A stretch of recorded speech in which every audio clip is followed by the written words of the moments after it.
Hello viewers, কেমন আছেন সবাই? আশা করি সবাই ভালো আছেন। তো দেখুন, এটা হচ্ছে 12 voltage auto cut off battery charger. এটা নিয়ে আমি একটা ভিডিও দিয়েছি এবং আপনারা অনেকেই হয়তো এটা নিয়েছেন। তো এটা অনেকে আবার আমাকে বলেন যে এটা কাজ করে না। আসলে ভাই, এটা হচ্ছে auto cut off battery charger. এটা আমি অটো কাট ভোল্টেজ সেট করে দিই। তো আপনার ব্যাটারি নতুন নাকি পুরনো সেটা তো আমি জানি না। তো আমি এখানে একটা ভোল্টেজ সেট করে দিয়ে থাকি, অর্থাৎ 14 ভোল্টেজে কাট অফ হবে, তারপর এখানে 12 ভোল্টেজ বা 11.5 ভোল্টেজে এটা আবার কি চার্জ হওয়া শুরু করবে। এখন আপনার ব্যাটারি যেমন, আপনি সেই অনুযায়ী আবার যদি কাজ না করে আপনার এই ভেরিয়েবলটা ঘুরে আপনার অটোকাট একটু সেট করে নিতে হবে। তো অনেকে আমাকে বলেন যে এটা নষ্ট, কাজ করে না, এটা ঠিকমতো কাজ করতেছে না। আসলে এই সার্কিটে নষ্ট হওয়ার তেমন কিছুই নাই, ওকে, যে আপনার এটা কাজ করবে না। জাস্ট আপনার এই ভেরিয়েবলটা একটু সেট আপ করতে হবে। তো এই ভিডিওতে আমি পুরো ভেরিয়েবলটা কিভাবে সেট আপ করবেন, কিভাবে সেট আপ করলে আপনার যদি ভেরিয়েবল পাওয়ার সাপ্লাই না থাকে তাহলে কিভাবে আপনি সেট আপ করবেন, কিভাবে সেট আপ করতে পারবেন আপনি, সবকিছু নিয়ে এই ভিডিওটা পুরো খুঁটিনাটি আপনাদের দেখিয়ে দেব। তো দেখুন, আপনাদের আরেকটা জিনিস দেখিয়ে দিই। এই পাশে আপনার হচ্ছে ব্যাটারি কানেকশন দিতে হবে, এই পাশে পজিটিভ, এই পাশে নেগেটিভ। আর যদি এইখানে এটা না লাগানো থাকে, এই ক্যাপাসিটর দেখে বলবেন ক্যাপাসিটরের এই পাশে হচ্ছে নেগেটিভ, তার মানে এই পাশে নেগেটিভ লাগবে আর এই পাশে পজিটিভ লাগবে। অর্থাৎ ক্যাপাসিটরের এই পাশে নেগেটিভ, এই পাশে পজিটিভ, সেই অনুযায়ী পজিটিভ নেগেটিভ লাগবে। ওকে, এই পাশে নেগেটিভ, এই পাশে পজিটিভ। আর এই পাশে হচ্ছে ট্রান্সফরমারের 3টা তার, আর এই পাশে হচ্ছে ট্রান্সফরমারের ইনপুটের 2টা তার, অর্থাৎ এসি কাট করবে এই সার্কিটটা। ওকে, অর্থাৎ ট্রান্সফরমারের এই 3টা তার এখানে ঢুকবে, আর এই ইনপুটের ট্রান্সফরমারের ইনপুটের একটা তার এখানে ঢুকবে, আর একটা তার আপনার পাওয়ার সাপ্লাই একটা তার এখানে ঢুকবে আর এইখানে ঢুকবে, অর্থাৎ সুইচিং করবে। ওকে, তো এইখানে একটা জিনিস লক্ষ্য করুন, এইখানে আমি যে ভেরিয়েবল রেজিস্টারটা লাগিয়েছি এটা দিয়ে খুব সূক্ষ্মভাবে যে কোনো ভোল্টেজ সেট করা যায়, এই জন্য এটা লাগিয়েছি। তো বাজারে যে অটোকাট সার্কিটগুলো পাওয়া যায় সেগুলোতে কিন্তু এই রেজিস্টারগুলো লাগানো থাকে, এগুলো কিন্তু হালকা ঘুরাইলে বৃহৎ পরিবর্তন হয়ে যায়, এজন্য অটোকাট সেট করতে একটু সমস্যা হয় এবং ঠিকমতো সেট হয় না। ওকে, আপনার কাঙ্ক্ষিত মানে সেট হয় না। কিন্তু এই ভেরিয়েবলটা ঘুরে আপনি কিন্তু যতটুকু চাইবেন ততটুকুই সেট করা যায়, এবং এটা কিভাবে হয় সেটা আমি আপনাদের দেখিয়ে দেবো এই ভিডিওতে। ওকে, তো আমি ভেরিয়েবল পাওয়ার সাপ্লাই নিতে হবে। দেখুন, আমি এখানে একটা ভেরিয়েবল পাওয়ার সাপ্লাই নিয়েছি। এই ভেরিয়েবল পাওয়ার সাপ্লাইয়ের পজিটিভ আর নেগেটিভ হচ্ছে এই দুইটা, আর এটাই হচ্ছে আমাদের সার্কিটটা। তো এই সার্কিটের নেগেটিভ পজিটিভ, আর এই পাশে হচ্ছে ট্রান্সফরমারের তার, আর এই পাশে হচ্ছে ট্রান্সফরমারের ইনপুটের তার। তা এই পাশে নেগেটিভ আর পজিটিভ, এখানে আমি আগেই বলেছি যে ক্যাপাসিটর নেগেটিভ অনুযায়ী এটা দিতে হবে। এটা কিন্তু অবশ্যই মাস্ট বি নেগেটিভ পজিটিভ দিতে হবে, আর নাই কিন্তু সার্কিটটা এই ট্রানজিস্টরটা নষ্ট হয়ে যাবে, তখন কিন্তু আপনার সার্কিটে কাজ করবে না। অর্থাৎ আপনি যদি না বুঝে নেগেটিভ পজিটিভ উল্টা দেন তাহলে কিন্তু কাজ করবে না। ওকে, তো সেক্ষেত্রে অবশ্যই সাবধানতার সহিত করতে হবে। আপনি ক্যাপাসিটরটা দেখে নেগেটিভ পজিটিভ লাগাবেন। তো আমি এখানে এই একটা তার নিলাম, এই তারের এই পাশ থেকে নেগেটিভটা দিয়ে দিচ্ছি, এই নেগেটিভটা লাগিয়ে দিই, এই নেগেটিভ কালো তারটা, আর এই পাশ থেকে পজিটিভ এই লাল তারটা। ওকে, এই পজিটিভ আর নেগেটিভ লাগিয়ে দিলাম। এটা কিন্তু অবশ্যই মাস্ট বি দেখে আপনার লাগাতে হবে। এইবার আমি করব, এইখানে যে পজিটিভ আর নেগেটিভ, এটা পাওয়ার সাপ্লাইয়ের পজিটিভ আর নেগেটিভে লাগিয়ে দিব। এই পজিটিভ আর এই নেগেটিভে লাগালাম। লাগাইলে কি হবে দেখুন, এখানে আপনার গ্রিন ইন্ডিকেটরটা জ্বলতেছে। এখানে ভালো করে আপনার লক্ষ্য করতে হবে, গ্রিন ইন্ডিকেটরটা জ্বলতেছে। এইবার আপনি যে অটোকাট যে ভোল্টেজে সেট করবেন এই পাওয়ার সাপ্লাই সেই ভোল্টেজে নেবেন। ওকে, এখানে মনে করেন আপনি 14 ভোল্টেজে অটোকাট করবেন, বা দেখা গেল আপনি 13.6 ভোল্টেজে অটোকাট করবেন। এইবার এইখান থেকে এই পাওয়ার সাপ্লাইটা আপনার বাম দিকে ঘোরাতে হবে। আমি তো অটোকাট সেট করে দিই, যদি আপনার মনে হয় যে আপনি সেট করবেন তাহলে এটা কি করবেন, বাম দিকে ঘোরাইতে হবে। কতক্ষণ ঘোরাইতে হবে, যতক্ষণ না এই ইন্ডিকেটরটা অফ হয়ে যায় আর রিলে অফ হয়ে যায়। ওকে, দেখুন আমি এটা ঘোরাচ্ছি, এই দেখুন ইন্ডিকেটরটা অফ হয়ে গেল, রিলে তো একটা শব্দ করলো। ওকে, এবার আপনি যে ভোল্টেজে সেট করবেন সেই ভোল্ট এইবার আস্তে আস্তে আপনি ডান দিকে ঘোরাতে হবে আপনার অটো কাট সেট করার জন্য। দেখুন 13.6 ভোল্টেজে আমি অটো কাট সেট করতেছি। দেখুন আস্তে আস্তে ঘোরাবেন, আপনার গ্রিন ইন্ডিকেটরটা আস্তে আস্তে জ্বলবে আর আপনার রিলেটা শব্দ করে অফ হয়ে যাবে। এই দেখুন একটা শব্দ করলো, তখন আপনার 13.6 ভোল্টেজ অটো কাট সেট হয়ে গেল। এইবার দেখুন সর্বনিম্ন ভোল্টেজ অটোমেটিক হয়ে যায়, এখানে রেজিস্টার দেওয়া আছে, সর্বনিম্ন ভোল্টেজ সেট করা লাগবে না, আপনার আপার ভোল্টেজটা আপনি কাট করবেন। এবার দেখুন আপনার কত ভোল্টেজ এটা ধরবে।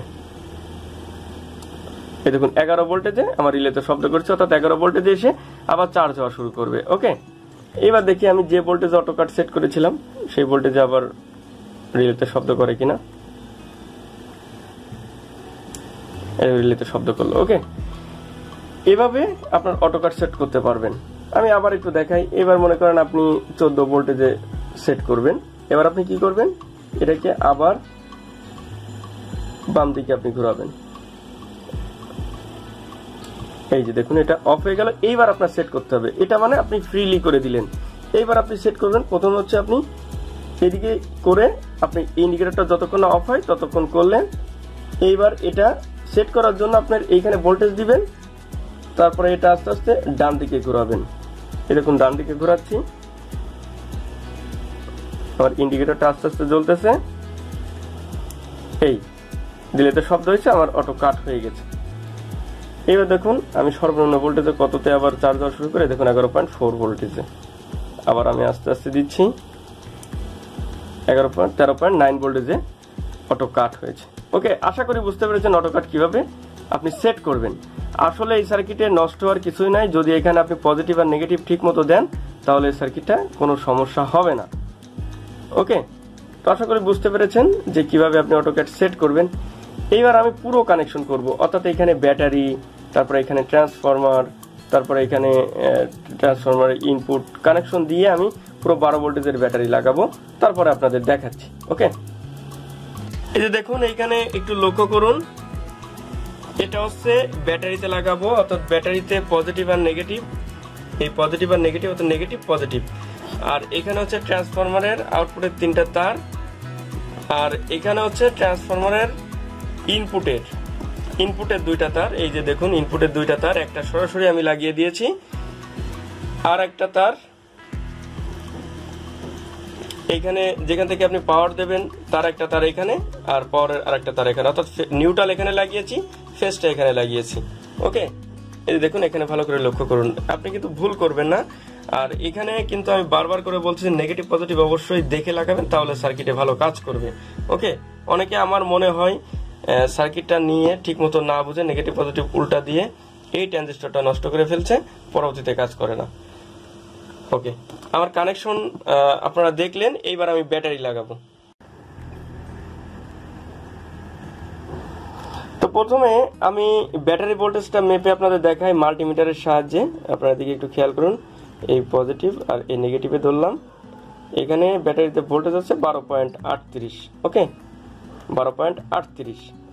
আচ্ছা, এইবার আমি এই পজিটিভ আর নেগেটিভ এখানে লাগিয়ে দিই, এই পজিটিভ এই নেগেটিভ। এবার আমি কি করব, পাওয়ারটা দিয়ে দিই, অর্থাৎ এই সার্কিটের যে পাওয়ার, অর্থাৎ এই যে টুবিন প্লাগ থেকে যে পাওয়ার আমি ট্রান্সফরমারে দিয়েছি এই পাওয়ারটা লাগিয়ে দিই। ওকে, দেখুন পাওয়ারটা লাগিয়ে দিয়েছি। আমার কিন্তু এখন চার্জ হচ্ছে, অর্থাৎ চার্জ হওয়া মানে আপনার এই রেড ইন্ডিকেটরটা জ্বলবে, আর এইটা যখন ফুল হয়ে যাবে তখন কিন্তু এই গ্রিন ইন্ডিকেটরটা ফুল জ্বলে, অর্থাৎ 14 ভোল্টেজ যখন আসবে ফুল জ্বলে এই রিলেটা কাট হয়ে এসি ভোল্টেজটা কাট করে দেবে, আর চার্জ আর হবে না, এই রেড ইন্ডিকেটরটা অফ হয়ে যাবে। ওকে, তো এখন দেখি যে চার্জ হচ্ছে কিনা, আমি এটা একটু দেখি। ওকে, দেখুন আমি মিটারটা এখানে ধরছি। ওকে, দেখুন 12.73। ওকে, আগে ছিল কত, 12.38, 12.73 ভোল্টেজ আছে। ঠিক আছে,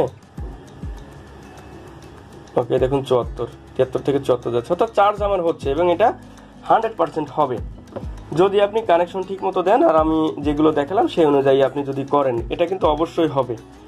ওকে, আচ্ছা, এইবার যদি মনে করেন আপনি 3 ঘন্টা 5 ঘন্টা বা 10 ঘন্টা পরও কিন্তু আপনার সার্কিটটা যদি অটো কাট না হয়, তাহলে আপনি কি করবেন? ওকে, মনে করেন আপনি 14 ভোল্টেজ অটো কাট সেট করেছেন, আপনি জানেন যে আপনি অটো কাট সেট করে দিয়েছেন।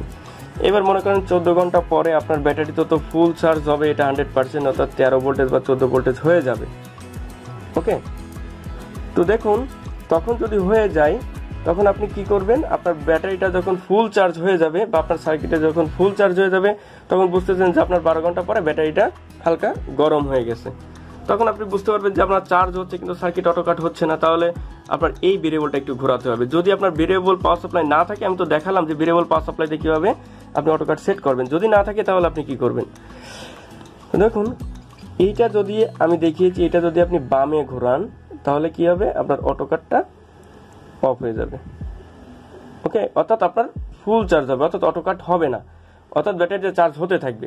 তাহলে আপনি কি করবেন? যদি চার্জ না হয় আপনি এটা বাম দিকে ঘুরিয়ে এটা একেবারে লো করে দেবেন। লো করে দেওয়া মানে ব্যাটারি অটো কাট কমে সেট করা, তাহলে কি আমার ব্যাটারিটা ফুল চার্জ হবে। এবার 12-13 ঘন্টা পরে যখন আপনি দেখবেন যে ব্যাটারিটা ফুল চার্জ হয়ে গেছে তখন আপনি কি করবেন? এটা আস্তে আস্তে আপনি ঘুরায় সেট করবেন, অর্থাৎ এটা ডান দিকে আস্তে আস্তে ঘুরিয়ে আপনি সেট করবেন। যতক্ষণ আস্তে আস্তে ঘোরাবেন, যখন এই রিলেটা অফ হয়ে যাবে অর্থাৎ শব্দ করবে আর রেড ইন্ডিকেটরটা অফ হয়ে যাবে তখন আপনার অটো কাটটা সেট হয়ে যাবে। দেখুন আমি আস্তে আস্তে ঘোরাচ্ছি, খেয়াল করুন। ওকে, দেখুন আপনার কিন্তু অটো কাট সেট হয়ে গেছে, অর্থাৎ এখানে যে ভোল্টেজ এখন আছে সেই ভোল্টেজ অটো কাট সেট হয়ে গেছে। ওকে, আশা করি বুঝতে পেরেছেন আমি কি বোঝাইতে চেয়েছি। যদি আপনার ভেরিয়েবল পাওয়ার সাপ্লাই না থাকে, আপনার আপনি বুঝতে পারছেন না যে আপনার অটো কাট হচ্ছে কিনা, তাহলে আপনি কি করবেন? ফুল চার্জ দেওয়ার জন্য এটা বাঁ দিকে ঘোরাবেন। বাঁ দিকে ঘুরিয়ে আপনি এটা গ্রিন ইন্ডিকেটরটা অফ করে দিবেন, তাহলে কিন্তু আপনার চার্জ হওয়া শুরু করবে। এবার চার্জ হওয়া শুরু করে আপনার 10 ঘন্টা বা 12 ঘন্টা বা 8 ঘন্টা পর আপনি বুঝতে পারবেন যে ব্যাটারি ফুল চার্জ হয়ে গেছে। তখন এটা আস্তে আস্তে ঘোরাবেন, আপনি আস্তে আস্তে ঘোরাবেন, তাহলে কিন্তু আপনার অটো কাটটা আপনার সেট হবে। আস্তে আস্তে ঘুরিয়ে যখন আপনার রেড ইন্ডিকেটরটা অফ হবে তখন কি হবে? আপনার অটো কাট সেট হয়ে গেল, আপনার আর কিচ্ছু করা লাগবে না। ওকে, শুধু আপনার হাই অটো কাটটা আপনার সেট করতে হবে, আর লো অটো কাট অটোমেটিক এখানে রেজিস্টার দেওয়া আছে, অটোমেটিক হয়ে যাবে। আশা করি বুঝতে পেরেছেন যে আর আমি আপনাদের বলেছিলাম যে আমি এই ভেরিয়েবলটা ইউজ করছি, এটা দামি ভেরিয়েবল, 15 থেকে 20 টাকা দাম, আর এটার দাম 3 টাকা। আমি কিন্তু দামিটা ইউজ করেছি যাতে সূক্ষ্মভাবে কন্ট্রোল করা যায়। সুতরাং এই সার্কিট যারা নিয়েছেন, সার্কিটে কোনো সমস্যা নাই, এটা 100% কাজ করবে। আপনার এই কাজটুকু একটু করে নিতে হবে। তারপরেও যদি না বোঝেন আমাকে অবশ্যই কমেন্ট করে জানাবেন, আমি দরকার হলে আবার ভিডিও বানিয়ে দেব। ওকে, আশা করি বুঝতে পেরেছেন যে কিভাবে আপনারা এই সার্কিটটা নিয়ে অটো কাট ভেরিয়েবল রেজিস্টার দিয়েও অটোমেটিক সেট করবেন, এই ভেরিয়েবল পাওয়ার সাপ্লাই দিয়ে অটোমেটিক সেট করবেন। আর যদি ভেরিয়েবল পাওয়ার সাপ্লাই না থাকে, কিভাবে আপনি ব্যাটারিটা ফুল চার্জে নিয়ে যাবেন, তারপর আপনি অটো কাট সেট করবেন। আশা করি বুঝতে পেরেছেন। আরেকটা কথা আপনাদের বলে দিই, এই সার্কিটে ট্রান্সফরমারের পাওয়ার দেওয়ার আগে অবশ্যই ব্যাটারির সংযোগটা একটু দিয়ে নেবেন। ওকে, দেখুন ব্যাটারির সংযোগটা যদি আপনি আগে না দেন তাহলে কি হবে? যদি ব্যাটারির সংযোগ না দিয়ে যদি আপনি শুধুমাত্র পাওয়ার দেন তাহলে কিন্তু সার্কিটটা এরকম শব্দ হবে। ওকে, তো ব্যাটারির সংযোগটা আগে দিয়ে তারপর আপনি এখানে লাগিয়ে দেবেন, তাহলে আপনার আর কোনো সমস্যা হবে না বা এই ধরনের শব্দ করবে না। তারপর আপনি এই ট্রান্সফরমার পাওয়ারটা দিবেন। আর এই সার্কিটের একটা ভালো গুণের কথা আপনাদের বলি, এই সার্কিটটা অটোমেটিক ফুল চার্জ হয়ে গেলে যদি কারেন্ট চলে যায় বা ব্যাটারির চার্জ যদি একটু শেষ হয়ে যায় তাহলে কি হবে? আপনার লোয়ার কাটে না গিয়ে এটা কিন্তু অটোমেটিক আবার চার্জ হওয়া শুরু করবে। অর্থাৎ আপনি 14 ভোল্টেজে কাট অফ সেট করেছেন, হঠাৎ করে কারেন্ট চলে গেছে, আপনার ব্যাটারি ভোল্টেজটা লো হয়ে গেছে, তারপরে যদি কারেন্ট চলে যায় আপনার কিন্তু কিছুক্ষণ পরে যদি কারেন্ট আসে অটোমেটিক আবার চার্জ হওয়া শুরু করবে এবং ফুল চার্জ হলে অটো কাট হয়ে যাবে।